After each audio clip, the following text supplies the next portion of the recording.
So we are providing you service, installation, and complete support on all the different machines. And these are the different types of prototyping projects on electronics that we have done. Little bit about our company. We've been featured in various media, CNBC, India TV, Times of India, Dainik Jagran.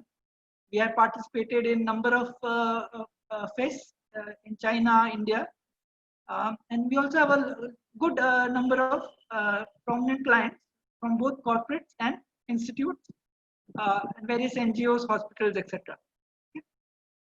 Coming to our 3D bioprinter, the Alpha 3D bioprinter, this is a single extruder machine. This is an affordable single extruder machine which can help you to perform the basic 3D bioprinting. If you want to do on petri dish or glass well or glass slides, all of this is possible.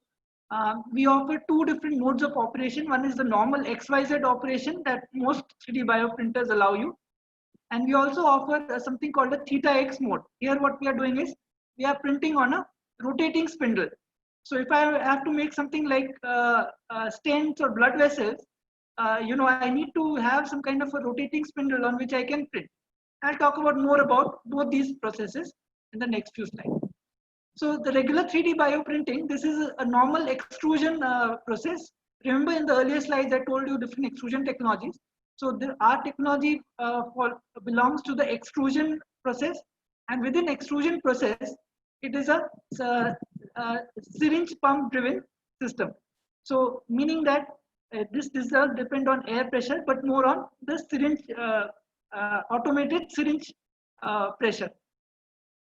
So the syringe is being driven by a stepper motor, and then the 3D printer has movement in both X, Y, and Z. And so because of this, we are able to form the basic scaffolds in X, Y, and Z. We use normal locally available syringes of BD or Dispovan type, commonly available. And you can use wide variety of nozzles, needles, conical taper tip, blunt needles, any type of micron precision tip needles, any kind of different nozzles in your syringe. And then eventually you are able to get fairly good quality scaffolds, as can be seen from the diagrams here. The XYZ mode of 3D printing is what I told you before. This is the theta X mode of bioprinting. So here what we are doing is we are printing on a rotating spindle. So if you focus a little bit on the on the middle video or the GIF, here you can see that as the spindle is rotating, the nozzle is also moving in the X direction, and the ink is also extruded out, so that on a rotating spindle, you are able to print the particular structure that you want.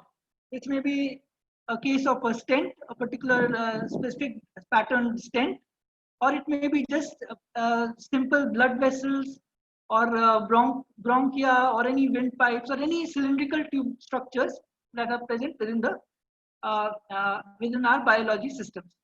Okay. Now, apart from 3D bioprinters, we also make a number of other 3D bioprinting accessories. Say, for example, researchers wanted us to make a very high-powered handheld device which could cure photopolymers. So we designed a 10-watt 365 nanometer UV LED, which can be turned on to cure low concentration photopolymers that you have. So just a quick getting more into details, the more LAP that you use in your bioinks, the more costly it becomes. And also LAP or the photo initiator is an unwanted entity. So if you can use some low concentration LAP, then you need to have a much higher powered photo curing so that your structure can solidify or polymerize. So this may not be available in most 3D bioprinters. So we developed a specific handheld kind of a portable UV lamp.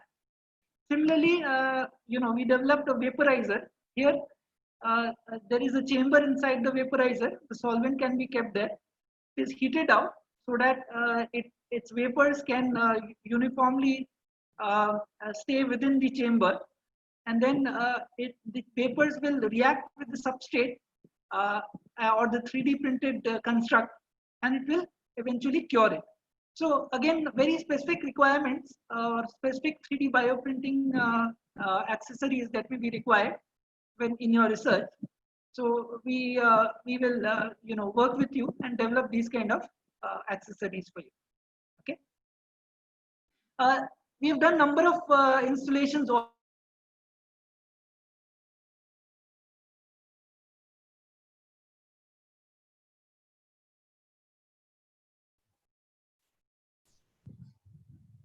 about 4 years earlier, and then also various CSIR labs, various central government institutes like JNU,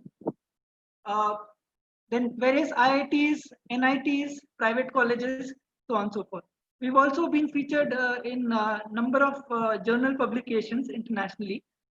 We are co-author in 2 of those journals, and also our machine has been quoted in a number of other journal publications. So you can see a list here.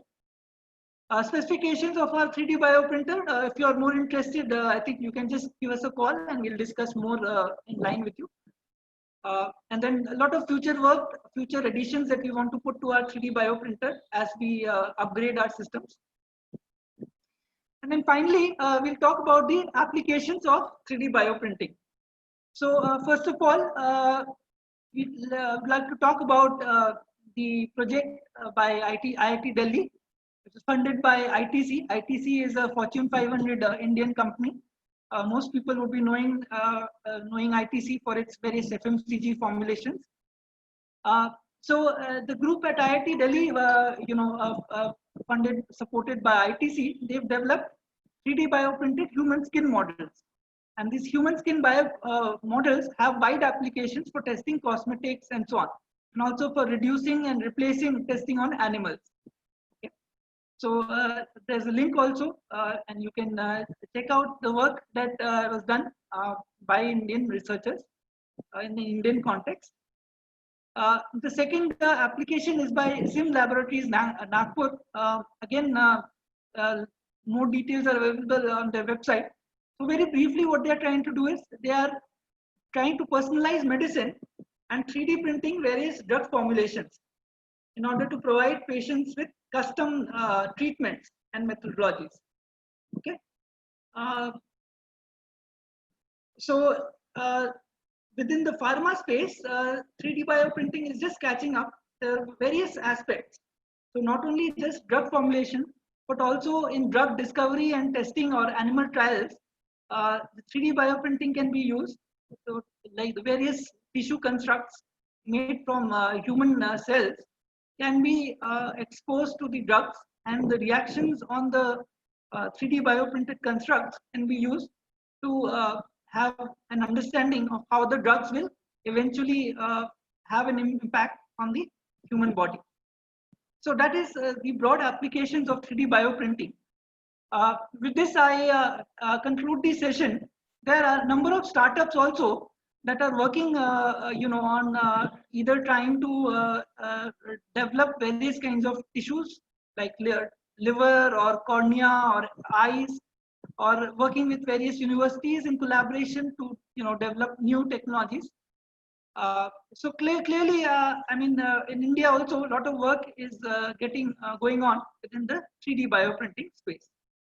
So I conclude my session here and open for question and answer. And I will now hand over the mic to Professor Saha and GIS